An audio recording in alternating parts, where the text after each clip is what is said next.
दरभंगा में 6 साल की बच्ची के साथ दुष्कर्म और हत्या की घटना ने पूरे इलाके में तनाव फैला दिया है। जिस तरीके से खबरें सामने आ रही है, जिस तरीके से तस्वीरें देखने को मिल रही हैं, स्थानीय लोगों ने आरोप लगाया है कि पुलिस के हाथों से छीनकर सजा देने की मांग की है और पुलिस ने आरोपी को गिरफ्तार कर मामले की जांच तेज कर दी है। मैं हूं छाया गनौली और आप देख रहे हैं इंडिया न्यूज। दरभंगा में 6 साल की मासूम से दुष्कर्म और हत्या मामले में स्थानीय लोगों का गुस्सा फूट कर सामने आ रहा है। लोगों ने आरोपी को पुलिस के हाथों से छीनकर खुद सजा देने की मांग करते हुए प्रदर्शन किया है। घटना के बाद इलाके में तनाव आप कह सकते हैं कि बना हुआ है। जिस तरीके से गुस्सा देखने को मिल रहा है जनता के बीच में, जिसको ध्यान में रखते हुए पुलिस ने इलाकों में भारी पुलिस बल तैनात कर दिया है। वहीं देर रात अगर बात करें, एसएसपी ने मौके पर पहुंचकर लोगों को समझाया है कि किस तरीके से न्याय दिलाने की उन्होंने बात की है, उनको आश्वासन दिया गया है। और घटना के बारे में जानकारी देते हुए पुलिस ने बताया है कि बीती रात बच्ची शाम से ही लापता थी। परिवार वाले पूरी रात उसे ढूंढते रहे और पुलिस को भी सूचना दे दी गई थी। जब बच्ची घर नहीं लौटी तो आसपास के लोग भी खोजने लग गए थे उसको, और जितनी भी चीज़ें थी वो शुरू हो गई थी उस टाइम पर। जितने भी गांव वाले होते हैं या आसपास के लोग होते हैं, सब मिलकर ढूंढ रहे थे। और सुबह कुछ लोगों को तालाब किनारे कुत्तों के भौंकने की आवाज़ आई और वहां पर मौके पर पहुंचने पर बच्ची का शव खून से लथपथ हालत में मिला था। ग्रामीणों को शक है कि बच्ची के साथ पहले दुष्कर्म किया गया है और फिर उसकी हत्या कर दी गई है, यानी कि रेप एंड मर्डर का केस आप कह सकते हैं। और ग्रामीणों की सूचना पर मौके पर पहुंची पुलिस ने घटनास्थल पर पहुंचकर बच्ची के शव को कब्जे में लेकर पोस्टमार्टम के लिए भेज दिया है। और पुलिस ने बताया कि शुरुआती जांच में पता चला है कि 3 बच्चियां गांव में तालाब किनारे खेल रही थी। तभी आरोपी ने बच्चियों को पकड़ने की कोशिश की और बच्ची को पकड़ लिया। इसके बाद आरोपी बच्चों को अंधेरे में लेकर जाकर उसने ले जाने की कोशिश की और पहले दुष्कर्म किया और फिर क्रूरता से उसकी हत्या कर दी। इसके बाद आरोपी मौके से ही फरार हो गया, जबकि 2 बच्चियां मौके से भागने में सफल रहीं। यानी कि जो तीसरी बच्ची वहां रह गई थी उसके साथ ये घटना हुई है। और पुलिस का ये भी कहना है कि जब घटना के बारे में चर्चा हुई तो बच्चियों ने कहा कि वह उस व्यक्ति को पहचानती हैं। और उसके बाद पुलिस ने बच्चियों को पास में लगे सीसीटीवी फुटेज से कुछ लोगों के चेहरे दिखाए, जिसमें बच्चियों ने आरोपियों को पहचान लिया। और पुलिस ने बताया कि आरोपी की पहचान हो चुकी है और उसे गिरफ्तार कर लिया है। उसके कपड़े पर खून के धब्बे भी मिले हैं, जिस तरीके से उस इंसान को पकड़ा गया और चीजें सामने आई।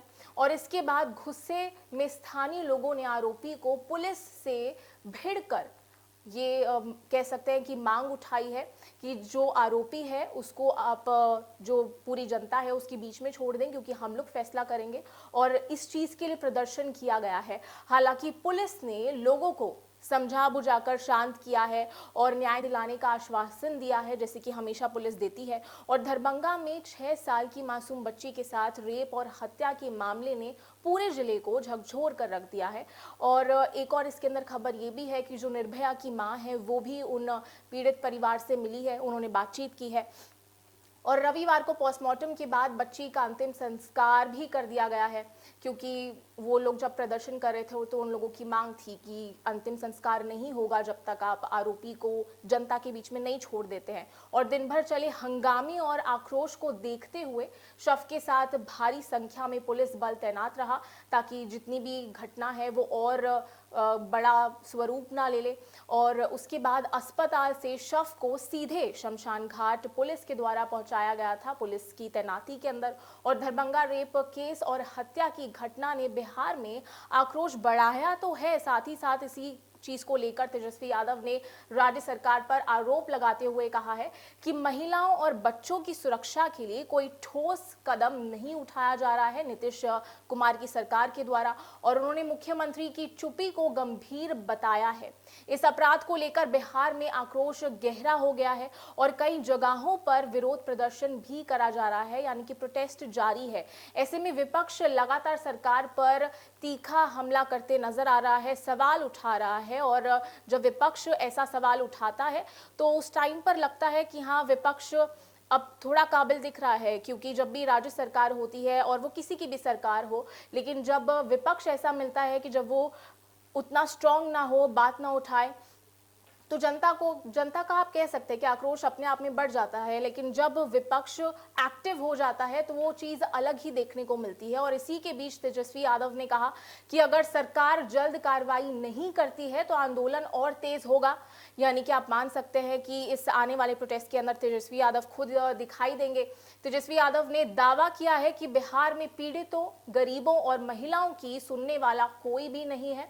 और तेजस्वी ने सोशल मीडिया प्लेटफॉर्म एक्स पर कहा कि पुलिस की लगातार नाकामी, बेहद कम दोष और सिद्धि, जितनी भी ये चीजें चल रही हैं और जितनी भी अपराधी घूम रहे हैं खुलेआम, जितनी भी ये सब चीजें बढ़ रही हैं, वो मुख्यमंत्री की चुप्पी की वजह से जनता अब सड़कों पर उतरने को मजबूर हो गई है। और इसी के साथ ही बात करें, क्योंकि इसके साथ यहाँ पर तेजस्वी यादव खत्म नहीं होते, उन्होंने पूरी की पूरी लिस्ट जारी की है तेजस्वी यादव। और वो लिस्ट मैं जरूर बताना चाहूंगी कि उन्होंने घटना वो सारी की सारी बताई है कि कब घटना कहाँ हुई नीतीश कुमार की सरकार में। तेजस्वी यादव ने बिहार के अलग अलग जिलों में हुई घटनाओं के बारे में उजागर किया है। पहले उन्होंने पटना से शुरुआत की है कि पटना में नीट छात्रा की दुष्कर्म उपरांत हत्या की गई। फिर बाद में मधेपुरा की अगर बात करें तो महिला की दुष्कर्म की हत्या कि वो वाली भी जो चीज है वो वापस आई थी। और खगड़िया की बात करें तो वहां पर भी जो 4 वर्षीय बच्ची थी उसके साथ भी यही घटना हुई थी। और फिर मुजफ्फरनगर में भी महिला का अपहरण किया था, फिर उसकी हत्या कर दी गई थी। फिर उसके बाद गोपालगंज की बात करें तो वहां पर भी जो छेड़खानी का विरोध करने पर युवती की हत्या कर दी गई थी। और कैमूर की बात करें तो वहां पर 14 वर्षीय किशोरी की हत्या कर दी गई थी। फिर अब मुंगेर और सुपौल और मोतिहारी और कोटिहार और सोनपुर की बात करें तो वहां पर भी महिलाओं की हत्या की घटनाएं सामने आई थी। फिर मुजफ्फरनगर की बात करें तो 5 वर्षीय बच्ची के साथ भी दुष्कर्म देखने को मिला था। फिर गोपालगंज की बात करें तो वहां पर 5 वर्ष की बच्ची के साथ दुष्कर्म देखने को मिला था। फिर वहीं मधेपुरा की बात करें तो जितने भी नाबालिग बच्चे थे उनके साथ भी दुष्कर्म यहाँ पर देखने को मिला था। फिर मोतिहारी के अंदर भी युवती के साथ यहाँ पे दुष्कर्म हुआ था और एसिड अटैक हुआ था, अगर आपको वो चीज याद हो, क्योंकि बहुत बड़ा वो भी एक घटना सामने आई थी कि जब एसिड अटैक इतने सालों के बाद दोबारा से देखने को मिला और इतनी बुरी तरीके से वो केस सामने आया था। फिर छपरा की उन्होंने बात की कि वहां पर भी एक नाबालिग लड़की थी, उसके साथ भी गैंगरेप हुआ था। और तेजस्वी यादव ने एक वीडियो भी जारी किया है और उन्होंने शेयर की, और इसी पोस्ट के साथ उन्होंने शेयर किया था ये पूरी सूची देते हुए। तो उस वीडियो पर भी नजर डाल लेते हैं।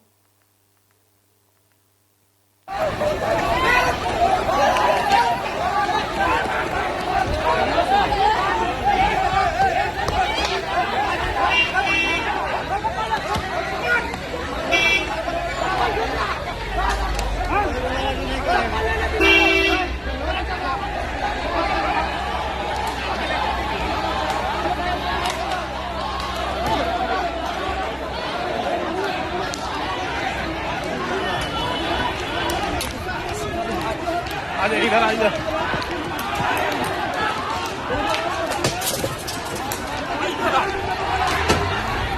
भागे भागे भागे